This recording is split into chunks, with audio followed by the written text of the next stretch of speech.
पित्तू चील पतंदर after party घर के अंदर पित्तू चील पतंदर आफ्टर पार्टी घर के अंदर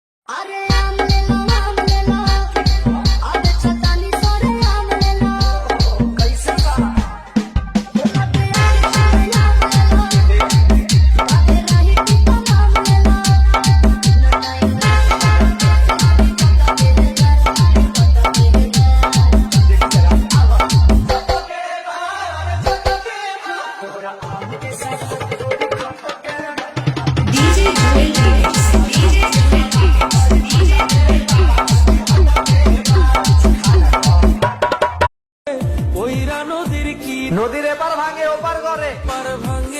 নদীর কি আর আসে যায় যার মন ভাঙে সেই তো জানে তেমনে তাহার রাত্রি যায়।